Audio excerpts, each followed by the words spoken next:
আসসালামু আলাইকুম welcome to my new video. আজকে যে মেডিসিনটি সম্পর্কে রিভিউ করব তার নাম হচ্ছে রূপা 10 মিলিগ্রাম। তো এই রূপা 10 মিলিগ্রাম ওষুধটি সকলের পরিচিত একটি মেডিসিন।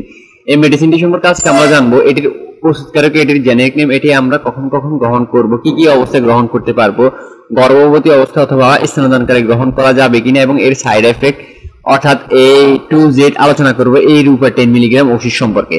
তো আমরা ভিডিওটি শুরু করতেছি তার আগে আপনাদের নিকট ছোট্ট একটা রিকোয়েস্ট করবো, প্লিজ ভিডিওতে একটি লাইক এবং চ্যানেলটিকে সাবস্ক্রাইব করে অবশ্যই পাশে থাকবেন। তো আবার বলতেছি, ওষুধটির নাম হচ্ছে রূপা 10 মিলিগ্রাম।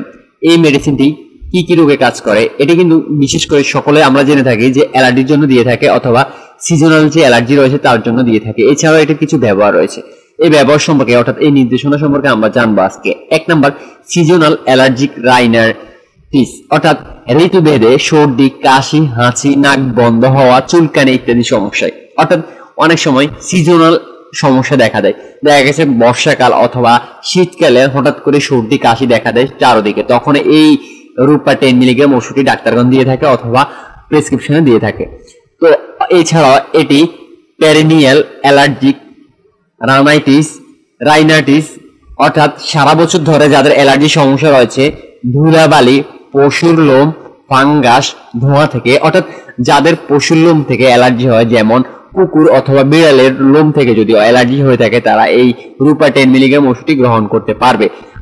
এছাড়াও যাদের ফাঙ্গাসের সমস্যা রয়েছে অর্থাৎ যাদের স্কিনে অতিরিক্ত চুলকানি রয়েছে, তারা এটি গ্রহণ করতে পারবে।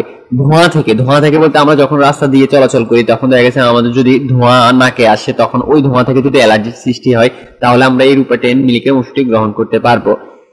আর্টিকেরিয়া বা চুলকানি যুক্ত লাল পুষ্করি, অনেক সময় দেখা গেছে আমাদের স্কিনের মধ্যে চুলকায় না কিন্তু স্কিনটা লাল হয়ে থাকে, তখনও অর্থাৎ ওই ক্ষেত্রে আমরা এই রূপা 10 মিলিগ্রাম ওষুধটি গ্রহণ করতে পারবো। তো এই ওষুধটি আমরা কিভাবে সেবন করব? এই ওষুধটি আমরা দৈনিক একটি করে সেবন করতে পারবো ভরা পেটে। অবশ্যই খেয়াল করতে হবে যে যারা প্রাপ্তবয়স্ক রয়েছেন তারাই সেবন করতে পারবেন, অপ্রাপ্তবয়স্করা সেবন করতে পারবেন না। তো এখন আলোচনা করবো গর্ভাবস্থা অথবা স্তনদানকারী এটি গ্রহণ করার নিয়ম সম্পর্কে। তার আগে আপনাদের নিকট ছোট্ট একটি রিকোয়েস্ট, প্লিজ ভিডিওতে একটি লাইক এবং চ্যানেলটিকে সাবস্ক্রাইব করে অবশ্যই পাশে থাকবেন। তো গর্ভাবস্থা অথবা স্তনদানকারী এটি গ্রহণ নিয়ম হচ্ছে, গর্ভাবস্থায় এটি গ্রহণ করার কোনো পর্যাপ্ত পরামর্শ নেই অথবা কোনো পর্যাপ্ত ডাটা নেই, তার কারণে গর্ভাবস্থায় এটি গ্রহণ করা যাবে না। আর যদি স্তনদানকালে এটি আপনার বিশেষ প্রয়োজন হয় তাহলে ডাক্তারের পরামর্শ নিয়ে অবশ্যই গ্রহণ করতে হবে।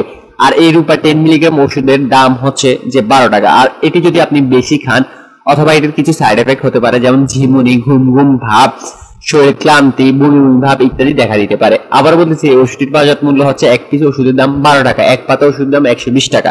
তো এই রূপা 10 মিলিগ্রাম ওষুধটি সম্পর্কে আজকের ভিডিওতে এই পর্যন্ত থাকলে পরবর্তী কোন ভিডিও বা কোন মেডিসিন নিয়ে রিভিউ করবো তা কমেন্টে জানিয়ে দিবেন। ততক্ষণ সবাই ভালো থাকবেন, সুস্থ থাকবেন। আল্লাহ হাফেজ। আসসালাম।